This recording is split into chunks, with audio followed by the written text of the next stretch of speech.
you have to treat it like you're an athlete. I think emotional dysregulation runs rampant among musicians. A lot of people just live by the seat of their pants. They live that like Duff McKagan life, you know?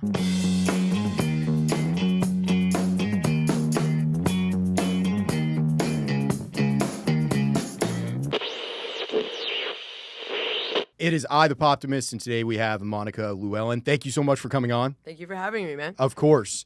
So we were just chatting a little bit about being a singer in Nashville, and you're saying maintaining your health is very important. What do you mean by that? Well, a lot of people just live by the seat of their pants. They live that like Duff McKagan life, you know? And you have to treat it like you're an athlete. You have to exercise and like counter all the other stuff that you do, and that means exercise, meditation, eating healthy, breath work, things of that nature. So I have like a huge list saved in my phone that's all these different types of vocal remedies and way to boost immunity, decrease inflammation, things like that. And was this something that you learned over time? Or had other singers show you? How did you kind of get around to this? It was more of a path of like self-discovery, and not really singers, but I have a friend who's a very gifted yoga, Pilates, and dance instructor. She's like literally the best person. She could fix anything that was going on in your body, and learned a lot from just doing that. I mean, as singers, I'll tell you to drink like pineapple juice, you know, but that's not as good as focused breath work that can, for example, activate your vagus nerve and your parasympathetic nervous system and induce a rest-relax response more likely than a fight-flight, which helps with healing and recovery and things like that. So when you're trying to bounce your voice back in between shifts, stuff like that. Plus, you're breathing, you're filling your lungs all the way, so you're exercising that part of your body. And downtown, I mean, you're doing marathon gigs. It's 4 hours, no breaks, unless you're running the tip bucket. Maybe the guitar player sings That ain't a no song. break. That's like the hardest part. What you talking about? Have you been out there? I'm on the front lines, man. I don't want to hear. You better just retract that statement. Well, talk a little bit about your experience of playing like downtown. I moved here in the beginning of like literally January of 2013. So I've been down here a little over 13 years. And I mean, back then, the best thing you could do was just walk around, try to sit in with people. I mean, nobody was running like in-ears back then, you know? It was real easy to get up and play, and it was smaller. You didn't have no rooftop bars or nothing. So, I mean, if you hung out enough and you didn't suck, you could, eventually you'd wind up with a gig, and I got a couple, and then after about a month or so, I landed a residency, and a few more weeks later, I landed another one, and that had me playing about 6 nights a week for like 7 years, up until like COVID, you know? The 4-hour shifts. Were you doing one shift a night? Yes, I do one per night. And that was actually recommended to me by singers because a lot of people come here and they kill themselves doing. I mean, I get it because everybody's got bills, and but you have to. It's another thing I learned from the yoga and the meditation is that my ego died a long time ago. For a lead singer, that's a really big deal. Yeah. So it's not. I don't try to push through. I don't try to. Be a hero, you know what I mean? It's just like, hey man, sometimes you just gotta say, no, I can't go to that thing, or hey, I gotta sleep in, or hey, I can't take that second shift. Whatever I gotta do, because otherwise, you run yourself ragged, then you wind up having surgery. I mean, I've known people that have had multiple vocal node surgeries because they don't know how to say, like, you hear my voice, right? People ask me for heart every single day. I can't sing Barracuda. I'm screaming when I do it, and I even like a step and a half down, because my guitar player's got a drop pedal, and we do 2.5 step anyway, because this is my real voice. I'm like, I can't. It's just slightly physically out of my realm, and I don't want to move it too far because then it sounds freaking wonky. And I'm like, I can get through alone. I can survive that one. But it's a standard. You have to know it. You have to. No, I freaking don't. No, I don't. No, I don't. And I make them detuned because I'm not singing higher than Axl Rose or Paul Stanley or David Lee Roth or Lane Staley from Alice in Chains. Like, I'm not singing higher than those guys, dude. It's not my range. And I have a 5+ octave range. It's just all down here. So you have to, you always have your band tune half a step down? Yeah, we started doing that years ago, even before I put my own band together. Per my request, because there was one other band I was playing with, and we kind of talked about it, and we started doing it. And so the weekend band I played with also at that time, I was like, hey guys, we should do so. Because that way I wasn't going back and forth, because if you're singing songs in two keys that are like real adjacent all the time, it starts to like, You know, and if you can't hear well in those days, we were all amps and no ears, so it's not like And then they put the chick singer always in front of the bass amp for whatever reason. Do you know that bass frequencies in the average female range, those frequencies actually cancel each other out? That's why girls can never hear the damn wedges downtown. I didn't know you that. can Google it. It's worth the Google, man. Like, my dad's an electrical engineer, and he was the one he's a techie and he's a big audiophile, and the apple didn't fall far, but. Yeah, it's some real stuff, if you will. And so, yeah, I had them switch just so that we were all on the same page. And, oh, man, when you're singing those, like you said, those marathon shifts, it just makes it so much easier. Good God. I don't want to sing Sweet Child of Mine higher. Yeah. I'm 42 now, kid. I mean, even back then, but honestly, it would be easier for me now because of all, like, the training. I'm like a sumo wrestler vocalist now. I'm like... I can do stuff now I could never have done 10 years ago. Like what? Like Judas Priest and Iron Maiden and, just all these, like, different, very difficult songs. And I don't mean, like, and yes, my range has increased on the higher end, but it's not just that. It's like I learned how to scream better and really hone, like, the linguistic aspect of, like, mimicking tone to get sound. Lane Staley is another great example of somebody that, like, you really can't open your mouth too big when you're doing, there's parts of the song, but like the verses, he's very closed. Very closed. Yeah. A lot of people overdo the vibrato too, but, whatevs. Some of us were there, I get it, My dad had that CD, right? He had all the quintessential grunge records. Did you grow up in a musical family? Oh, yeah. Well, like, Dad played in a band in college, right? But, like, my parents weren't, like, musicians. My mom mostly stayed home with us. She had a couple jobs, like, we were in high school and stuff. I was, like, a latchkey kid, because I'm, like, an elder millennial. But my dad's, he's been an electrical engineer, like, since I was 3, I think, is when he got his job. Because he was still in grad school when I was born. My parents are young. They were 21 and 22 when they had me. 22 and a half, if I'm being real. So, yeah, but my dad could sing, mom could sing. Mom always sang harmonies. If we were, like, listening to the Beatles, we had every single Beatles album on CD, Motown, Sam Cooke especially, and then, like, all the popular stuff at the time, like Genesis, Paula Abdul. Like, if we were cleaning the house, we were driving in the car, music was being played, always. So, and then I started playing piano by ear when I was, like, 6 or 7. I'd just pick out melodies and stuff. And I got my first guitar, I was, like, 17. Yeah. Were you playing in bands when you were young, or was it something you were kind of dreaming about doing? I was a dancer from the time I was 3, and I took, like, ballet, tap, jazz. I did Irish dancing. I did that river dance, Michael Flatley stuff. Yeah. My sister still does it, actually, with her husband. It's awesome. And yeah, so in Irish dance is awesome because that's how I learned how to count music, because you can only do certain steps to certain time signatures. Like, reels 3/4, jigs 4/4, slip jigs 5/4, hornpipe is 6/4. I can't remember. It's been like 20 years. It's been like 94 years since I did it. But that was how I learned how to, like, count music, was doing all that stuff. So I've been on stage my whole life. Been on stage since I was 3-4 years old. And, you dance to music, and listen to all that classical stuff too, like Tchaikovsky. So, like, that's probably where my love of metal comes from. It's all Totally. Yeah. It's And, very, very similar. Like, a lot of the, I feel like, suites in classical music, if you really listen to a lot of the classic metal bands, they're like pieces of classical music. Yes, they have those, like, Mozart guitar solos all over them. I mean, like, there's that famous video of Slash playing the Godfather theme. That's a classical piece, if you will. Like, those guys love that stuff, man, and I love it too. It's very melodic. It's complex. Yeah, it's melodic, and I love melodic because I'm a Beatles nerd. And it always strikes me as weird when people say they don't like the Beatles, because I'm like, they are literally. You can't say that. Do you like Ozzy? Do you like Green Day? Do you like Judas Priest? Do you like any pop punk band? I don't, but do you? Like, here's the thing. If you like any of that stuff, they were either directly or indirectly influenced by the Beatles. They were the microplastics of the music world. Like Ozzy. It's in everybody. We are full of Beatles. You can't get away from it. I mean, like, Oasis too. I mean, there's a million. I could go. I don't want to go on, but I could. Like, a lot of that new wave stuff too. That entire genre of new wave got Beatles all over it. And why not? They're freaking great. I mean, yeah, John Lennon's voice is a little nasal, but I mean, listen to the songwriting. I'm just kidding. Yeah. And I played that Beatles tribute with my friend, and my friend Phil, and we learned like over 100, I think, something like that. Did you do any deep cuts? Oh yeah.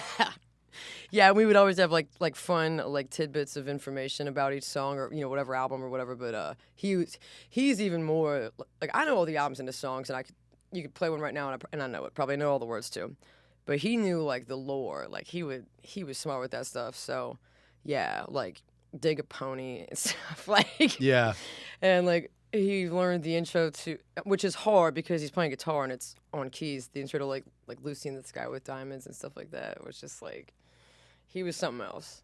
But that's why he got to play for Gene Simmons, Ace Frehley, and now he's in Accept. So it's like I always say, I like metal guys because if you can play Hallowed Be Thy Name, then I know you can play Friends in Low Places. Totally. Yeah. Well, metal's a very technical genre. Right. I mean, attention to detail. I mean, you might play it a little heavier, but I kind of want it heavier. Just a little bit, especially with the way my voice sounds.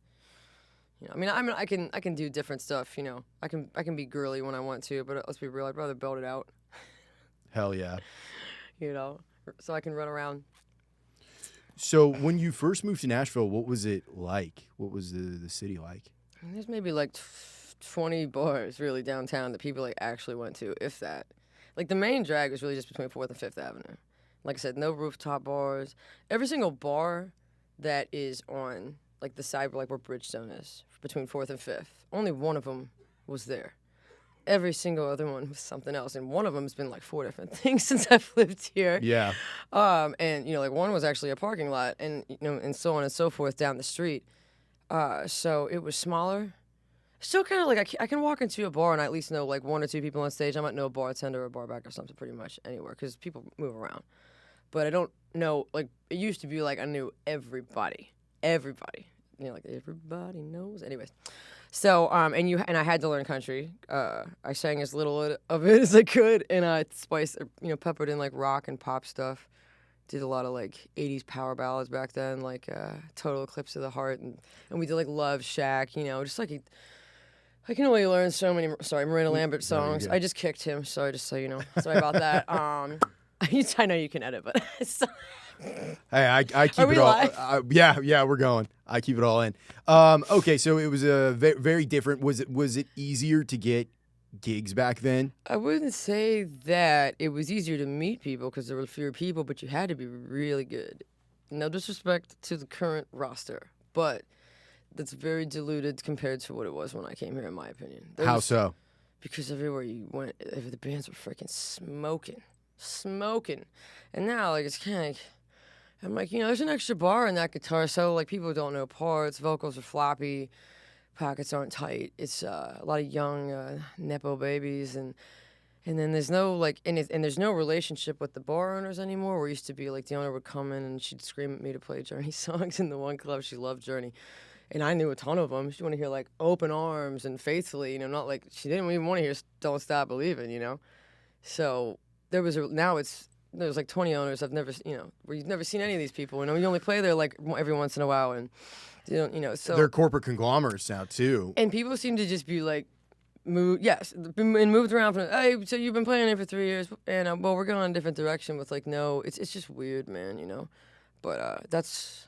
I mean, I still play on Broadway. I mean, I like playing Bon Jovi's because I've met John and he's really nice, and I like that club and I like the staff, and but mostly I just play over like on 2nd Avenue, or sometimes I play out by like Opry. There's like a Scoreboard out there. Oh yeah. I love Scoreboard, man. It's great. What do you like about it? I can park right next to the door.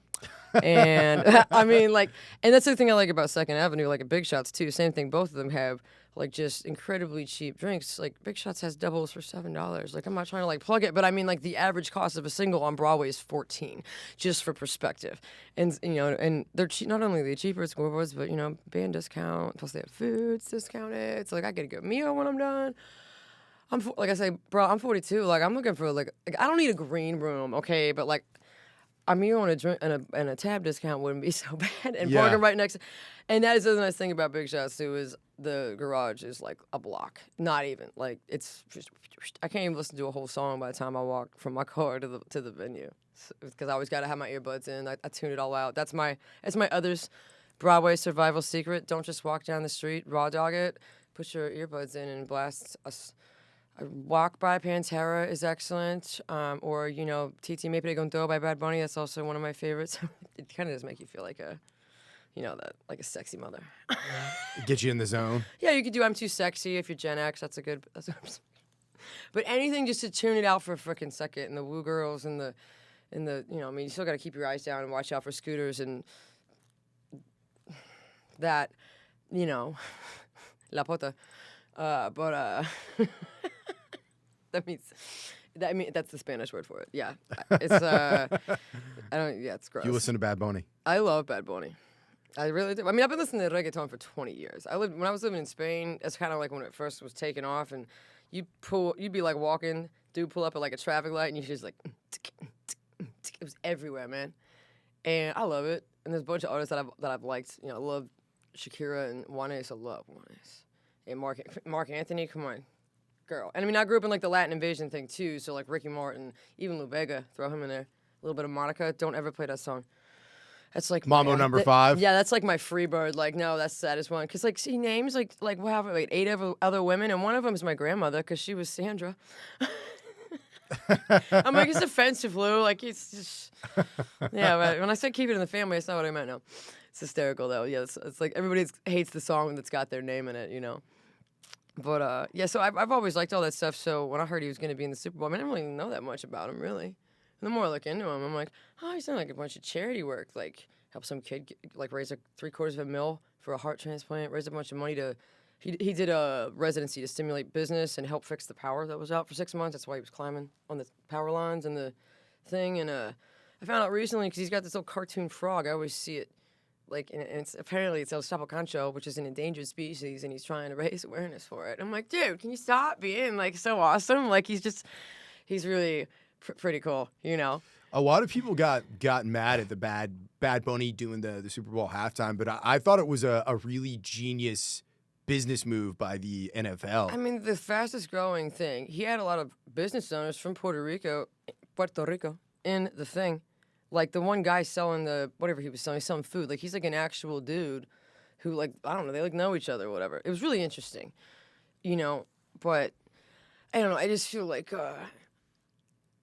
I don't necessarily understand every single word. I lived in Spain. British English and American English, as I'm sure you know, are very different. Even when I meet somebody from Southern Alabama, I'm still like, huh?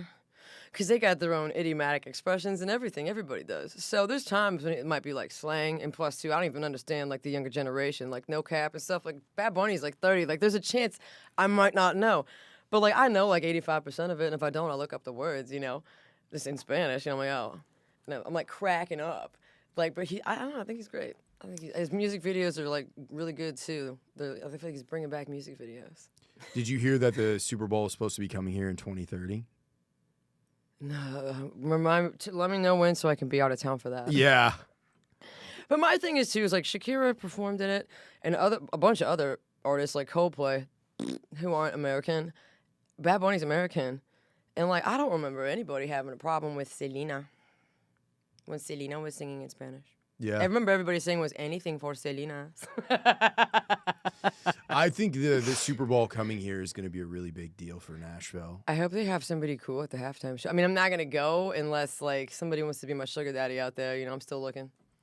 Hey, we're about to put it out on the internet. Someone will hit you up. Your DMs are going to be full. It's going to be popping.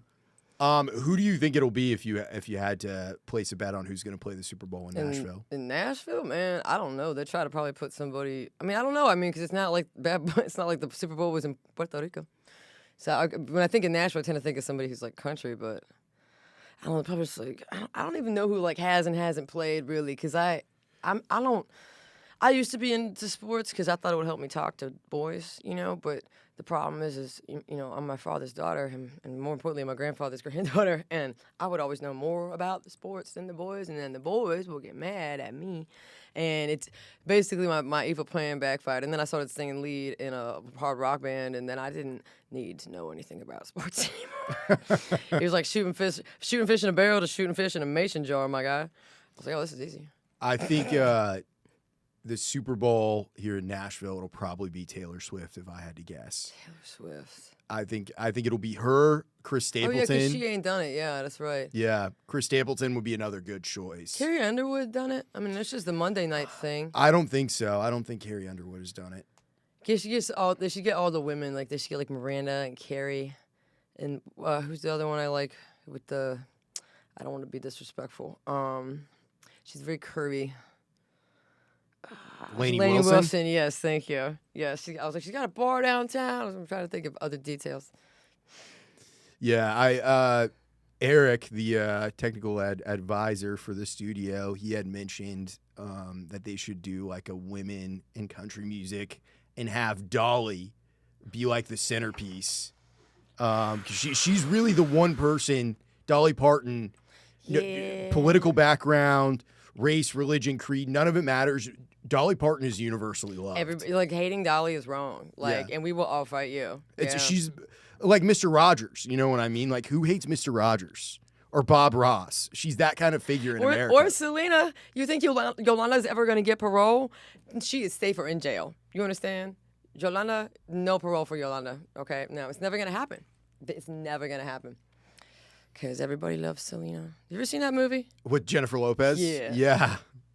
With Jennifer Lopez. I have an older sister, so. Okay, I just showed it to my Gen Z roommate for the first time a couple weeks ago, and he's been all into the Spanish music. He's been learning Mark Anthony and Selena songs, and not like the easy ones, like the hard ones, like Si Una Vez, like stuff that's hard, got fast lyrics. And we're watching it, and I'm like, you're gonna freak out when you see who they cast as Yolanda, because she looks just like her. And he's like, looks all. I'm like, you know who Yolanda Salazar is? And he's like, I go, honey, do you not know how Selena died? And he was like, well, explain the story for people listening. This is gonna hurt me more than it hurts you. All right. Well, she was 23 years old, first of all, and also a designer. And this lady who was the president of her fan club was embezzling money, and Selena went to confront her, and Yolanda shot her. And I mean, the rest of the hospital, but she did not live. It was back in the 90s. Yes. I can't remember which year though, because I was little. I know I was little. Yeah, but I remember. You know, that was because that was just such a big one. You know, because she had just cut her album, some of it here in Nashville with some Nashville cats. I did not know that. Not the whole thing, but like a significant, number of tracks and stuff like that. And some good, cool songwriters and producers on that too, if you look into it. But it's that all those her English songs were released posthumously. Like I Could Fall in Love and Dreaming of You. Yeah. I did not know that. And she was so hot. Oh my gosh, she was just like the most gorgeous person ever. Makes me so sad. Anyway. R.I.P. Santa Maria. Yeah. Yes, I know. But at least we still got the music, right? Yeah. Well, the music lives forever. That's kind of the beautiful thing about it. Yes, definitely. Yeah. She's the whole reason why I like red lipstick. Oh, man. She was just awesome, man. She made like her own stage clothes and stuff, too. And then I didn't know that. That's how she started. And then she actually had a fashion line, which I forgot about. I remember, she made their sparkly bustiers and stuff. But when we were, I guess I probably haven't seen it in years. And I was like, oh, yeah, like a runway show. I was like, I forgot about that. I was like, because I'm selling my jackets now, so I'm like, yeah. I was like, talk about a little bit about the jackets that you're making. So I mentioned Philip earlier, Philip Schaus from Accept. He and I used to do the Beatles tribute at this place called Wind Down. It used to be in Donaldson, and the people that own it now own a shop in the airport called Nashville Jam Session. And my friend Amy, her husband John actually plays for the Last Living Monkey, Mickey Dolenz. Played for Donna Summer and Rick Springfield. But, like, to talk to him, he's, like, just, like, the nicest dude. Like, you'd never know. Like, the guy's resume is just outstanding. And Amy is a Nashville native with an outstanding resume as well. Like, she's a musician, too. Great player. And she was looking into doing kind of, like, the battle jackets is, what we call them. And she's like, I see you make your own stuff. She was looking at this one guy's. They're real pricey, and I'll be real with you, they weren't that cute. They weren't as cute as this, Not as stylish. They were okay, but, you would have, like, 4 bands on there. You'd have, like, Pink Floyd, Led Zeppelin, Grateful Dead, and, whatever else. And I'd be like, but what if you like Pink Floyd and Led Zeppelin, but you don't like the Grateful Dead because my guitar player, Alex, is, whatever. So I'm like, I don't want to make that decision, so I decided to lean more into motifs, like skulls and crosses and things, and make it more, like, thematic. And she was like, do you think that's something you could do? And I'm like, well, I'm not going to do anything as detailed as, like, what I do, because I put, like, 100 hours into my jackets. But I could do something for about 30-ish hours, which is still a lot. Yeah. My hands are getting a lot of exercise. So I did, like, just like a handful. I started out with like, the band shirts that you see at Target: Def Leppard, Guns N' Roses, Metallica, the Beatles, classics, the ones everybody. Def Leppard. I said Def Leppard. What was the other one? I did Kiss, Pink Floyd. You know what I mean? The basics. And they're all great bands. So, and it's easy for me to pull in the aesthetics. I mean, the prism, the rainbow. Come on, easy stuff. Well, for me, well, not easy, but it's one of those things. Like I have an idea, I start doing it, then I look at it, and then I'm like, you know what else I should do? I'm like an evil genius or something, like a nutty professor with it. Sometimes I just have them hanging out all over my living room. But she started carrying them. The first 3 sold in a day, and all 4, because I only gave her 4, they sold in less than a week, and I'm giving her 3 more today. Yeah. And she has a few more at the shop too, and it's cool because just my relationship with the industry. Like, for example, the AC/DC jacket, I have the red SG pin. I'm like, and on the Ace Frehley one, I had a black Les Paul. I took magnetic gel nail polish, okay, and I put the extra pickup, and I made the pick guard white on it because it's Ace. You did it the right way. And I texted Ron Spencer Cook, Jeremy Asbrock, Philip Schaus, and Christopher Williams, all who played for Ace and Gene.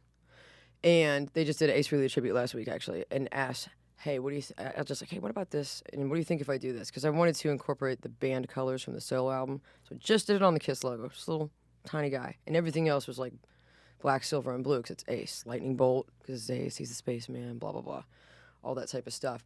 But I put a little note, like a handwritten note inside the jacket, too. I'm like, I consulted like guys who knew him in making this because I want it to be special. Like, it's like a little piece of me, And my tags, I should have brought the one that goes with this, but the one side's the album cover and the other side's the song inspiration. And then I put like some of the people I played with, like members of Accept, Candlebox, Travis Tritt, Todd Kearns from Slash's band, and a couple name drops. And then I mentioned that I used to also model and work, with a designer and make unique stage pieces. And then I just kind of started making my own stuff, and here we are, I guess. I don't know. Like, I've always wanted to do it, though, but just never had anybody to... Because I've done commissions, but it's another thing to be, like, having retail, somebody demanding a quota from me.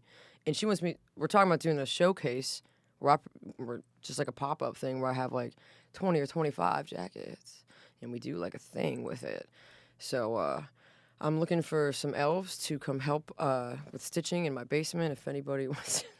Come to her basement. I've got my roommate actually helping out with it a lot. He's really good at stitching. He's got this big vest. It's all like Judas Priest, Alice Cooper, and Ghost. I'm like, dude, you realize there are like other bands, right? Like, I guess if you like something, you like it, right? Totally. Not mad about any of those 3 things, by the way. So do you, when you get an idea for a jacket, do you like draw it out or sketch it or anything like that? Or you like? I make wish lists usually in various applications that I have online.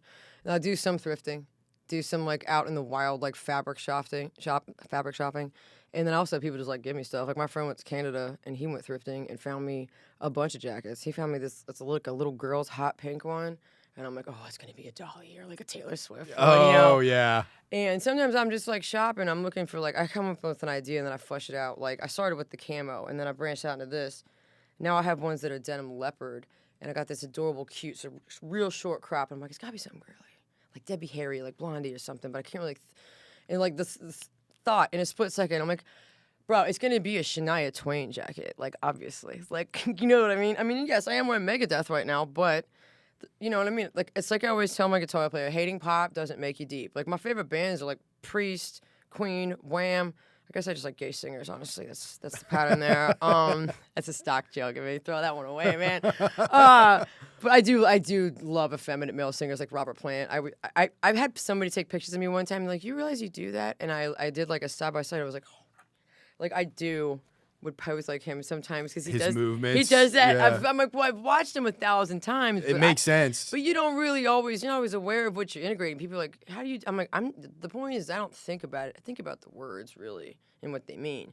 So if it's like just like a hit, a punch, if I say eyes or whatever it is, it's. I mean, I took acting in high school too, in the dancing. I mean, I don't know if you've ever seen the Nutcracker, but there's facial expressions involved. So. That's what I get complimented on, probably second to my voice is that I'm I'm animated. I'm like, I really just can't help it. Like, well, when you're singing on stage, you're performing, you're feeling it. You know, it's just I try to, like, coming out of you. Chris days. I never really feel like I'm phoning it in, but everybody dissociates in a 3.5 hour set, like at least once or twice. Yeah, totally. It's going to if you think it's not, you're nuts. Like, seriously. And some of the stuff I've been doing, like there's songs I have literally played thousands of times. It's not even remotely hyperbole. I've done the math. So sometimes you do go on autopilot. Or you're thinking about what you can do next. You're thinking about when you're going to pass the tip jug. You know what I mean? You're thinking about the upcoming requests. You know what I mean? Stuff like that. There's other things that have to traverse my mind other than just what I'm singing. Because I'm not playing an hour set with a predicated set list. You know, it's very fluid. So this has to go, which is fine because it's always going anyway. It might as well be doing something. So when you're playing a gig with a band, like as a front woman, what are the things that you're looking for out of your band? Like, what are the things that you're like, this has to be it, even if it's specific to your taste? Well, we kind of said the rule of thumb when we were talking earlier is it's don't be a drunk, don't be a dick, and don't suck. That's it, really. But the main thing is like showing up and when I mean don't suck, I mean showing up and diligently knowing the album version within like 85 to like 95%. I prefer closer to like in the 90s, but like, you know what I mean? Unless you're actually like insane and your set list has 300 songs like mine does, and it's got stuff like Hallowed Be Thy Name or The Hellion and Electric Eye, which are not freaking standards. And unless it's something that's like your thing where we call it radio brain, where you've heard it your whole life. You're not necessarily going to replicate it. You know, like there's songs I hear when I'm in the grocery store. And I'm like, oh shit, I'm doing that part. I've been doing that part wrong for years. Like, you know what I mean? The Broadway. There's not necessarily the Broadway, but there might be like a detail or two here because I tend to do things like the record because I'm very anal retentive and I'm very particular and I like to do things right. I mean, I'm even down to mimicking vocal articulation, not just words. So I'm like, yeah. But that's the thing is I like this. I like people who are like that too. So I always hire really meticulous players. I mean, in my band, I've had Christopher Williams of Accept, and he's like I said, he also played for Gene and Ace. Plus, the guy's resume is ridiculous. I don't even need to it's Google him. Okay, I don't even have to tell you. You know, I've had Lee Greenwood's drummer Justin Ward. Most recently, I have Danny Laverty. He played for Jeff Tate of Queensryche. You know, the very meticulous people. Because I don't want it floppy back there. I want it like the record. I want it to be tight because I know where the hits are, and if you're not doing the hits. Because I got choreography, dude. And then and then I'm the one who looks dumb because for number one, I'm the woman, so the female experience is everybody just undermines your intelligence anyway. But, you know, he's wrong, and then I look wrong, and I'm like on the thing, or if the guitar lick's not right, like there's parts, if there's a wah, I might like do a little Axl Rose thing.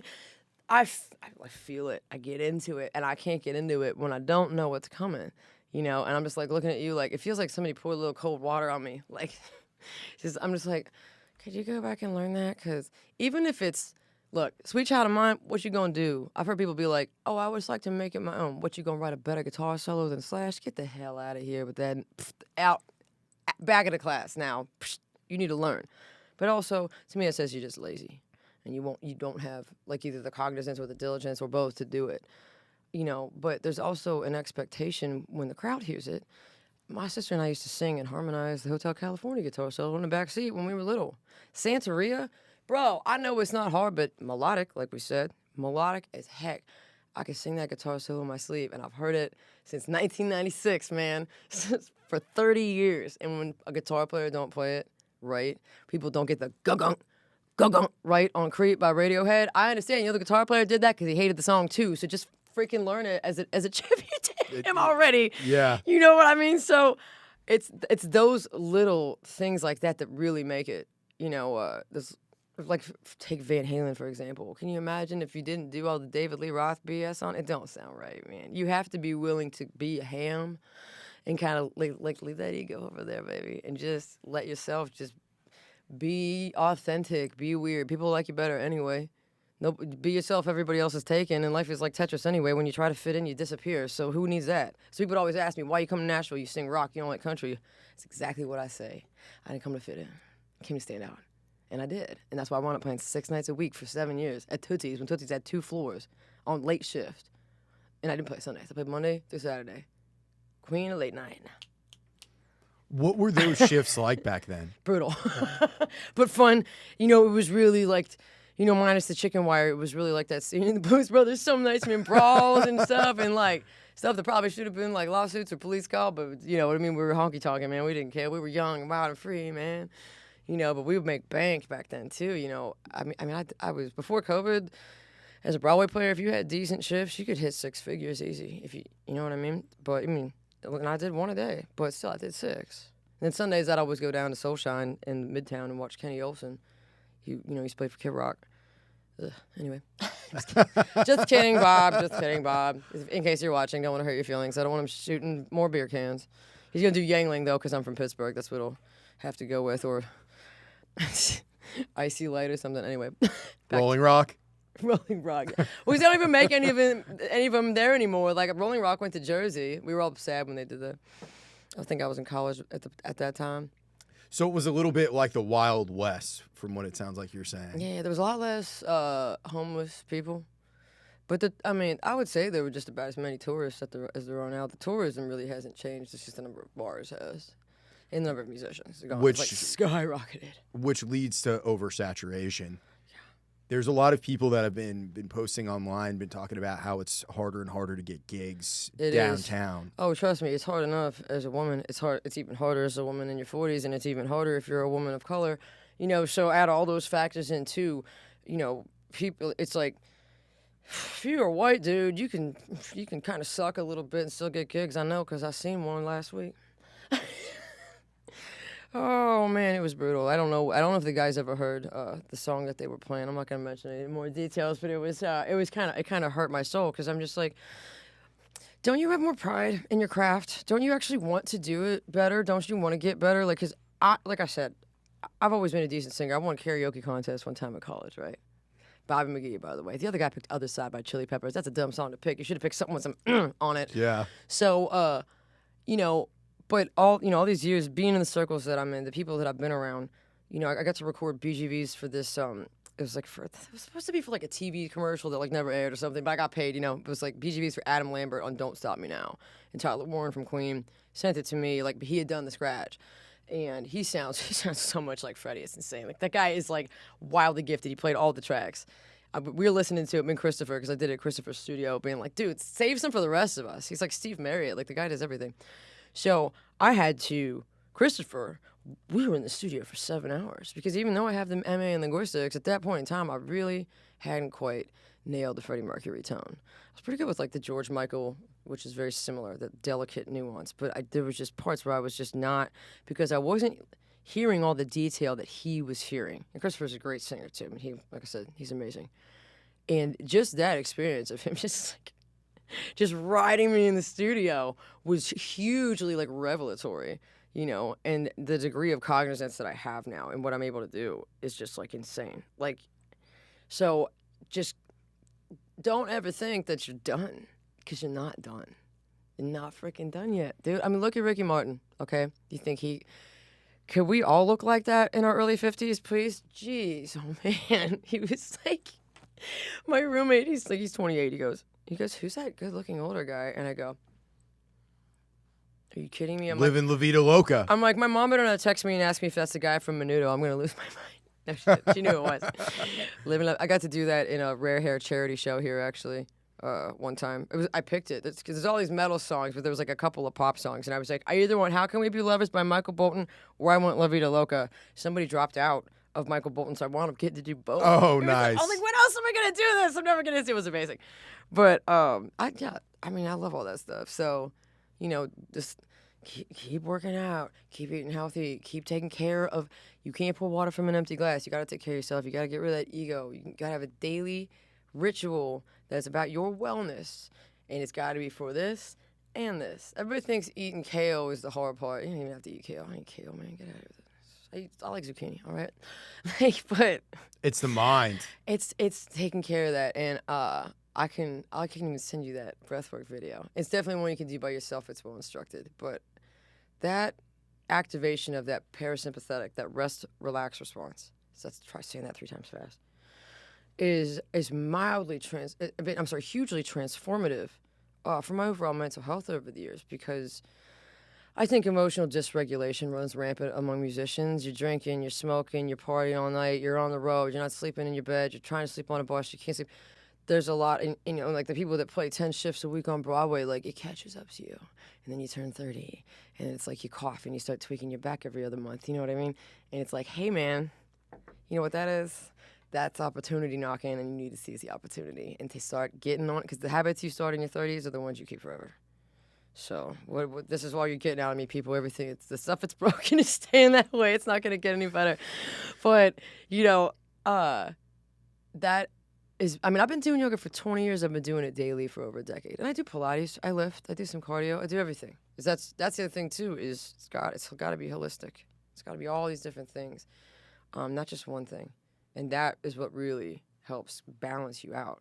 'Cause at the end of the day, that's really what you're striving for, is just balance in your life. Yeah. Enough sleep for the work, enough stretching for the lifting, you know, all that type of stuff, and enough alone time for this, you know, to compensate for all the social, you know, because if you're, dude, when all my homeboys I was mentioning earlier, they do a Van Halen tribute every year, and I usually go, and I was just like, I will see you guys at Brother Kane and the Ace Frehley tribute, because I'm tapped, my guy, and I just stayed home, and I felt bad for 30 seconds. You know, I'm not in my 20s anymore. I don't like the FOMO. And I knew they wouldn't be disappointed because they're adults. You know what I mean? I don't keep people in my life anyway. So would I get their feelings hurt, right? They're like, you know, thank you for letting me know, which I always let people know after the show because I don't want them to see it. I don't want to affect their performance. But, you know, it's like I knew in that moment, even as much as I wanted to go and I would know half the people there, that night, Mommy just needed to rest, you know, and I did. And I was so much better for it.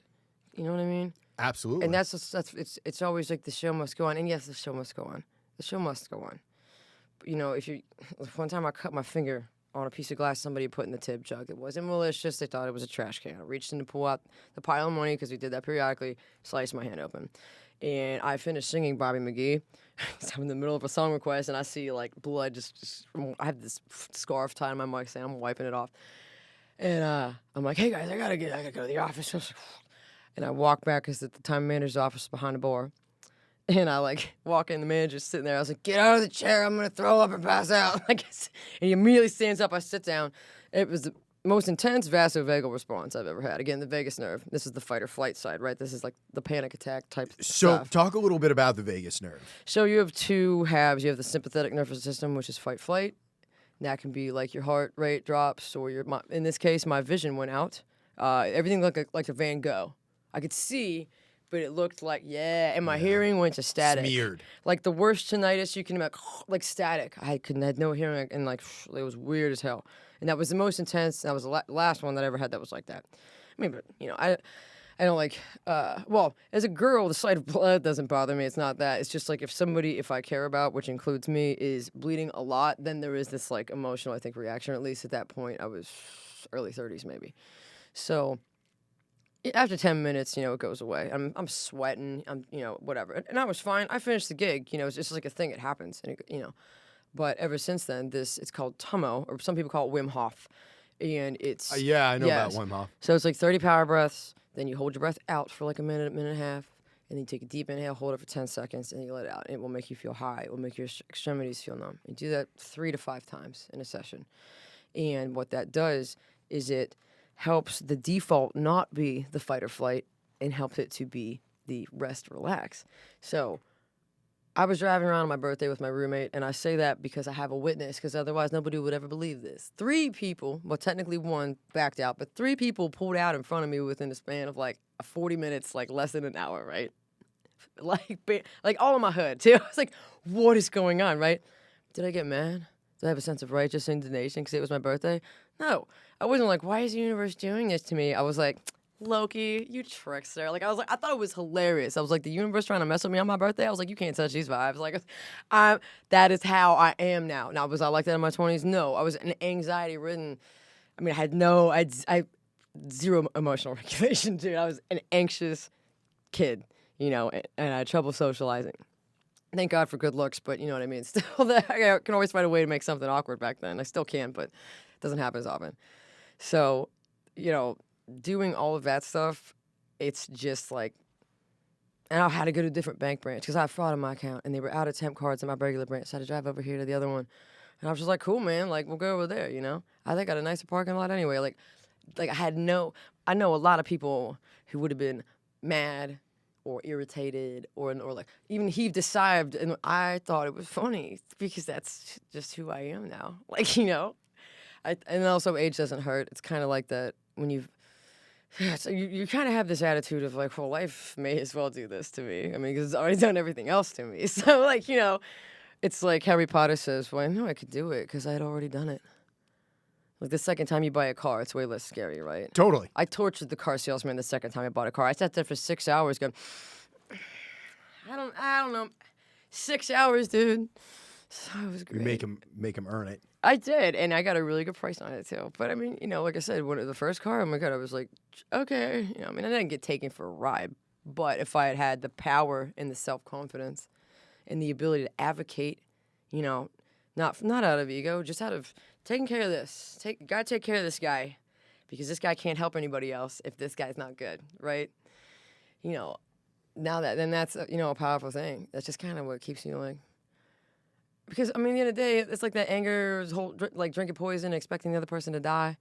I'm only hurting me. Why would I want to hurt me? I like me. I love me, dude. Like, I don't want to do that. So, all that type of stuff. That's why you see so many, like, older musicians, like, getting a little more, like, zen. A lot of them get sober. You know, I mean, I sure don't party like I used to. I can't, man. My back hurts. What has your experience been as a woman in Nashville? I mean, it's probably like much like it is in most places in the world. Like, it's a little ratchet sometimes, you know? Because the whole female experience is just being, like, undermined. Just, well, I know more than you because I'm a dude. Man, I don't know about that, dude, because I have a master's and I speak 6 languages and my IQ's in the top 2 percentile. I'm not saying that, like, to give you my resume, but I'm not dumb, you know? And the average person is not, you know what I mean? So I'm like... But I'll have dudes that are, like that everybody knows is a dumbass, like acting like they know more, acting like they know better, acting like they're right. But I've also known a lot of wonderful dudes, like Ian Nice, Merle Drummond said, because they're kind of bickering about something, and I said something, and he goes, "Monica never messes up an arrangement," and I was like, "That's right." And I'm like, "Yeah, because I was a dancer my whole freaking life, you know," and I've always had if I see like a dude's being creepy with, you know, the guys that I play with that are my band, that are like my inner circle, I'm not going to get that, oh, you're just pretty, he's probably just awkward. It's not like, what do you say to you? You know, that's cool, I'm scarier than you, but like, you know, I don't get that gaslit from them. So it just kind of depends. But with age, you're able to kind of screen that out, you know, the signs of it more. I mean, yeah. I mean, I think I just tolerated it more when I was younger, you know, as we all do, because we don't know how to advocate for ourselves when we're young. Nobody does. But I never really, like, there was always, like, a line. I was just like, I don't know, I don't like you, but I'm not going to go out of my way to hang out with you. But I always could feel like a disturbance in the forest. Like, you know, my mom always say, don't ignore the red flags or, like, trust the vibes. You know, I'm like, the person didn't do anything per se, but I'm just like, something. And it's usually insecurity, because insecurity begets all toxic behavior. Like, watch out for the person who does not like themselves, because they are going to take it out on you in one way, shape, or form. So watch, and that's usually what it is. And I'm always like, man, if you don't even like yourself, why should I? Like, that's bullshit. Like, you know what I mean? Like, so that was always the thing. And then, like, you know, over periods of like weeks or months or whatever, something would always present. I'd be like, I knew it. And like Chandler in that episode of Friends, I knew it, you know. Like, mm-hmm. I do love Chandler because, you know, I'm Monica, so you know, I'm still looking for my Chandler, by the way, you know. So, you know, let me know if your name's Chandler. You know, I'm a nerd, but that whole like me just taking care of me thing, that's the cornerstone. The other cornerstone is gratitude. I have a sign on my door that says, "What are you grateful for today?" And that some days it's like literally one thing.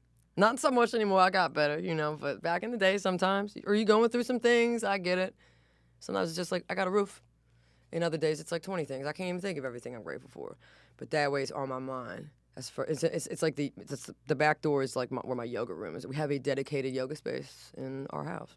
I love yoga. I started doing yoga probably 6 or 7 years ago, and I kind of like fall into it, fall out of it, but I started doing DDPY. Do you know what that is? No. So it's Diamond Dallas Page, the professional wrestler. Okay. He created a yoga program that uses like a lot of dynamic resistance and it gets your heart rate up. Basically, he marketed yoga for dudes. So it's like P90X yoga. Kind of, yeah. That was actually a really good yoga. It was really hard though, man. I try to do something different every day with yoga. It just like some days I do like the more strength related stuff. Other days you always get you gotta take that day, put that and you gotta do some yin where you're holding the pose for 2-3 minutes and you're just taking one rest day. I know it's hard, especially when you get in the swing of like a thing, but that also allows you to. I'm gonna say when you don't feel like doing it. There's tons of flows on YouTube, 15 freaking minutes. Throw Yoga with Bird, Yoga with Adrian, Cat Miffin, Breathe and Flow. They're the ones that do my favorite Tuma video. All extremely gifted instructors that, or if you're tight in your hips, I kind of pick the thing that I want to work on. So I'm tight in my hips. I might open them, do some lower body stuff, and then just like release all of that. It's been a long time stretching it out. If I'm not feeling so hot, I'll do some yin where maybe I'm on there for 45 minutes and I'm only doing like 8 poses. But maybe that's just what my body needs that day. So it's like listening to yourself, not listening to this and the ego, trying to be more in tune with all of this, which is another reason why Pilates is a great facet to add because it really fosters a strong mind-body connection. When I get away from my Pilates practice, most of all, I start to be like almost more like clumsy in my body. I feel the disconnect in a big way. It's crazy. I've never done Pilates before. Most dudes haven't. I actually took a guy friend of mine 20 years ago. He says, "Isn't it for girls?" Look, I understand it's popular among women, but it strengthens your pelvic floor. So low back pain, bulging discs, great for preventing all of that. I fixed a bulging disc with Pilates, and I had done it for years, but I had gotten away from it. And I was doing a bunch of house, like painting, stripping paint, things like that.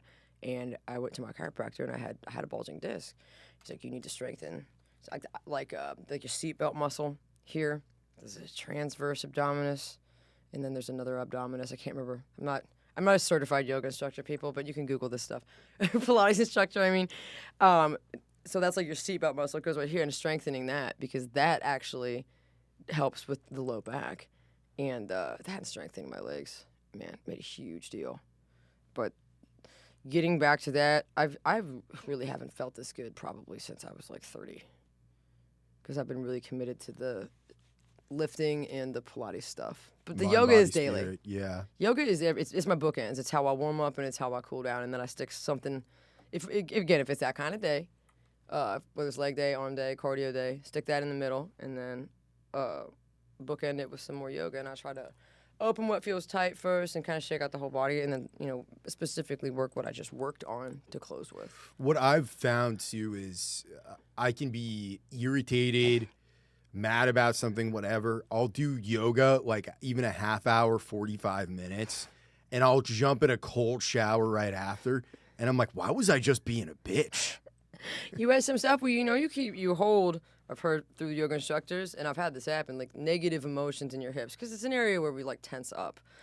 And I've noticed, and I've had this told to me before, like, especially if I'm really going through some things, do some deep hip opening. Like, there's been times, especially if I'm like in frog or pigeon, where you're down low to the floor and you're kind of really getting deep in there. That's what she said.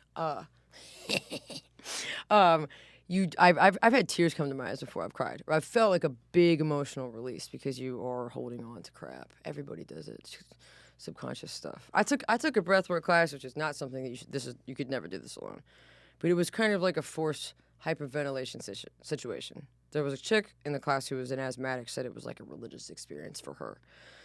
But you're basically like belly, chest out, all mouth breathing, belly, chest out. So it's a lot of work. And in the second round, it gets uncomfortable. And your hands start going numb. My hands were like this. They were like clamped up. I'm sorry, they were like this.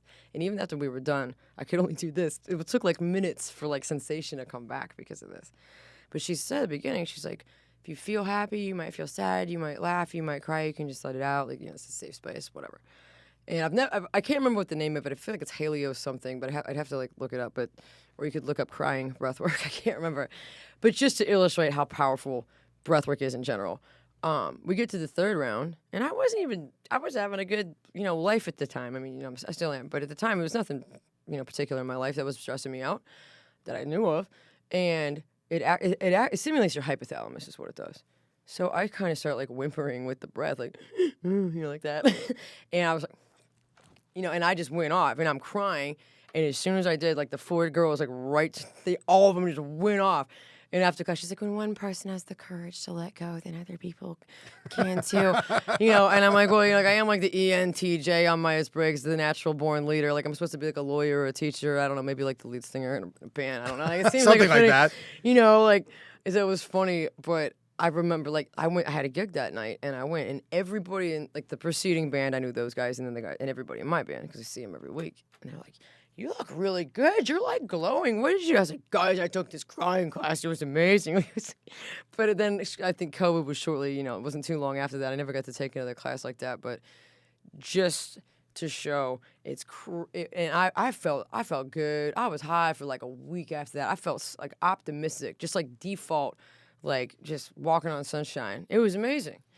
So, if you take care of you and and you look into some of this weirdo stuff. Like I know before we started, we were talking about sound baths, and my friend again, who was the instructor or is the instructor, she took me to one. So it's Tibetan singing bowls. There's a lady in Brentwood who does it here, and I think she said like Nicole Kidman and stuff. She's got she studied in Tibet. She's like well certified, but the vibrations induce this kind of like trance-like state. Some people say they walk with their ancestors. They say it's like a sober LSD experience. I had some kind of like abstract visuals, if you will, like clouds of smoke that were colored. I felt like layers were being peeled off of me, like not even snake skin, like dragon skin, like just being like, because I was very stressed at the time. I would notice sometimes it would be louder over here, and then it would change. It would be louder over here, because I thought like I don't hear as good out of this ear. That's what I thought it was. Nah, it's just you're just kind of in a trance, and there's YouTube stuff you can do with this. It is more effective to do it, and you cover your eyes. You have a blanket, you're just kind of like lit, and it's just a couple of things too, like cymbals and bells at the end to it. But it's just like, for a musician, it's like an auditory massage. It's one of the most like you cannot be in a bad mood. I've tried. If I can't do it, I'm saying, like it's amazing. And you're defragging the hard drive. Yes, you absolutely are, and you're also giving yourself a break from any, technological stimulus. I'm not gonna be out here like a tinfoil hat person, like, you need to take it. But you do. One of the reasons why I make my stage clothes is because I don't want to sit there. I need an activity. It's not going to be doom scrolling. So I make stuff.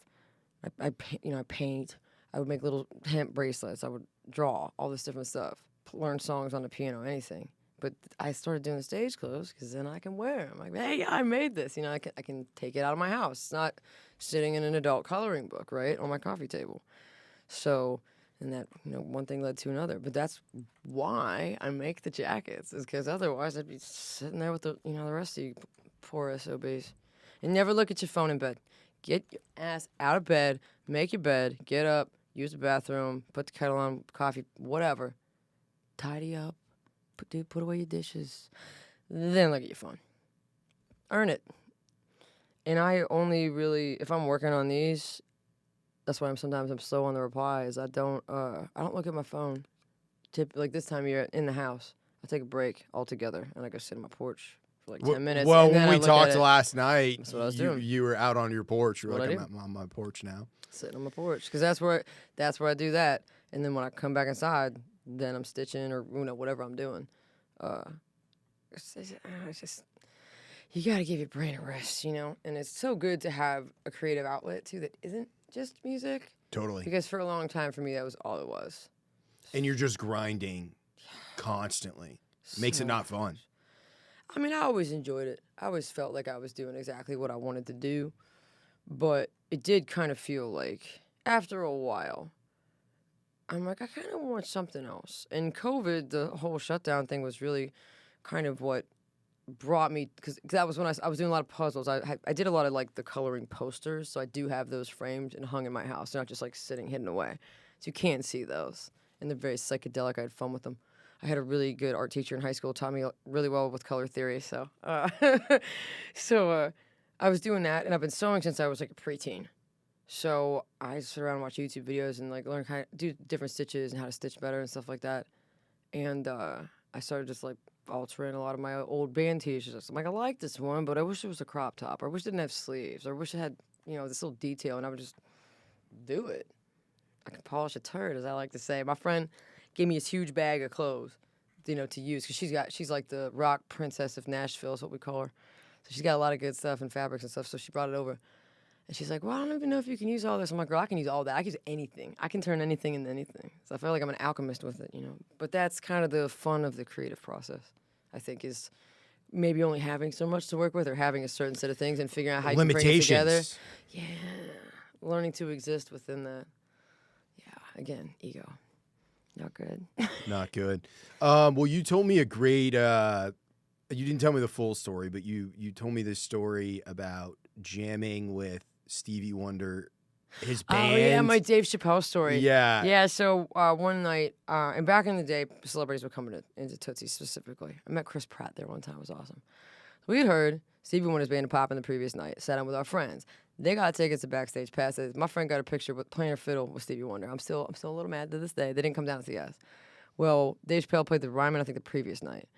So we were like half, hour or so in the set. I look down, I see these, older black dudes walking in, and they got little cases, and I'm like, that's Stevie Wonder's band. I knew it was them. And I look down again, and Dave Chappelle is, and just to be clear, I've seen Half Baked probably 100 times. I've seen every episode of Chappelle's show. All his stand-up, the one where he had the little blue shirt. Like, back then, I was just like, oh my God. It's like, and Men in Tights. He was like 19 in that movie. That's how long I've been watching Dave Chappelle. So, my guy talked to my guitar player. I'm like, let's play Sweet Child of Mine. Because he played it real good. He could play it real good. And he said, dude, it's Dave Chappelle. And I was like, dude, act like you've been there before. Because that was something he used to say to me. Act like you've been there. And he laughed, and we did the song, and then I walked around, and I walked up to him, and I just said, just introduced myself, and I said, I'm a big fan, and I love your work. And he was like, he said something really cool. He said, like, people like you who create art, you just got to keep doing what you're doing. You just got to keep doing what you're doing. He said it a couple of times, and I was just like, yes, Mr. Chappelle. I was like, I was maybe 30, you know what I mean, at the time. And so we asked Stevie's band if they want to get up. They get up. We kind of like move the mics so we can, because they got horns, and he gets up. And Kenny Olsen, too, from Kid Rock. You ever seen Woodstock 99 footage? That's the guitar player, but you can't even see where the crowd ends. That's Kenny Olsen. He used to play every Sunday, like I said, in Midtown. I used to go watch him. So he gets up. So it's me, Dave Chappelle, Kenny, Stevie Wonder's band. And I kind of hop down because it's Tootsie's, and I have video of this, by the way, people. It's on Facebook.